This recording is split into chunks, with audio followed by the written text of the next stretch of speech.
예, 3절이요. 세금과 공과금 한번 보시죠. 1번 조세라고 나오는데 조세는 업무와 관련된 조세에 대해서는 일반적으로 손금은 인정합니다. 그런데 예외적으로 인정하지 않는 조세도 있습니다. 그러니까 인정하는 조세가 무엇이고 그리고 불인정하는 조세가 무엇인지를 암기를 해놔야 되겠네요. 인정하는 조세도 인정하는 방법에 따라서 바로 제가 그냥 나이브하게 쓸게요. 바로 손금 인정하는 경우도 있고 그 다음에 일단은 자산에 계상했다가 나중에 처분 시 혹은 감가상각 시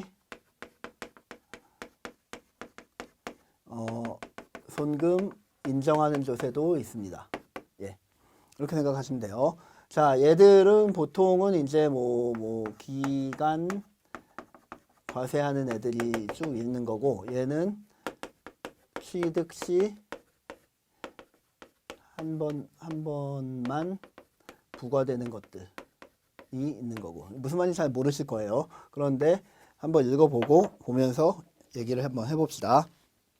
표를 보니까 1번 원칙적으로는 송금이 되는데 송금은 단기 송금 되는 거 막바로 손금 계산을 해주는 게 있고요. 그 다음에 미래 송금인 게 있겠네요. 미래 송금이라는 게 방금 말한 것처럼 일단은 자산 계상했다가 처분하고 아니면 감가상각할 때 그때서야 손금으로 인정을 해주는 애들이 있습니다. 단기 송금하는 거에 얘는 재산세나 자동차세나 주민세나 종합부동산세 이런 것들은 어떻게 되는 거죠? 우리 아직 정확하게 배우진 않았지만 재산세건 자동차세건 주민세건 간에 전부 다 지방세인데 얘들의 특징이 뭐냐 하면 요 밑에 거에 비해서 얘들의 특징이 뭐냐 하면 기간에 1년에 한 번씩 꼬박꼬박 매년 꼬박꼬박 내는 세금이란 얘기예요. 저 재산세 같은 경우는 매년 6월 1일을 기준으로 해서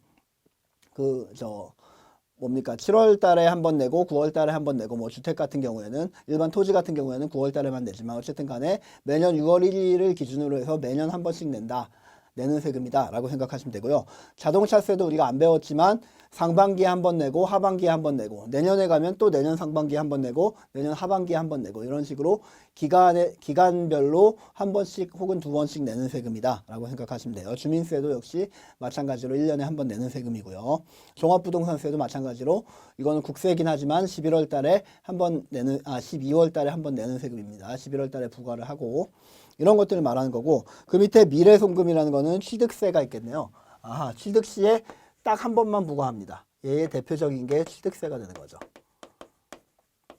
이렇게 알아주시면 돼요. 어떤 토지를 우리가 샀는데 토지를 샀으면 우리 이름으로 등기를 해야 될 거 아닙니까? 등기를 하려면 등기하기 전에 취득세 납부 영수증을 첨부해서 등기를 해야 되거든요. 이때 취득세를 한 번 내게 됩니다. 이때 취득세 한 번 내는 거. 예를 들어서 10억 원의 토지를 취득했다. 근데 취득세가 500만 원 들었다. 그럼 우리 회계적으로는 어떻게 표현합니까? 회계적으로 그 자산의 취득 원가라는 게 뭐죠?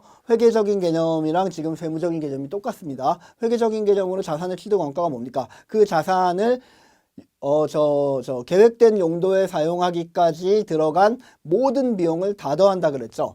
그러니까 이게 전부 다 10억 원 더하기 500만 원, 10억 500만 원이 전부 다 토지의 취득 원가가 되는 거 아닙니까? 우리 회계적으로 또 다른 취득 원가 계산 방법 한번 예를 들어 볼까요? 어떤 기계 장치를 우리가 운반을 해서 사가지고 오는데 기계 장치를 5억 원에 샀습니다. 그런데 그 기계가 워낙 크기 때문에 거대한 덤프 트럭을 통해서 우리 회사까지 운반을 해왔습니다. 우리 회사 공장까지. 그 운반 비용이 500만 원 들어요. 5억 원 매입원가, 500만 원 운반비, 그 다음에 설치를 하는데 워낙 고가의 복잡한 기계이기 때문에 전문 기술자들이 모여들어서 전문 기술자들이 특별한 방법에 의해서 설치를 했다라고 하면 설치 비용이 한 또 300만 원 들었다라고 가정을 하죠. 그리고 이걸로 끝나는 게 아니라 진짜로 되는지 안 되는지 한번 시범 운전까지 한번 해봤다. 그 시 운전비가 100만 원 들었다라고 하면 이 기계의 취득 원가는 얼마입니까?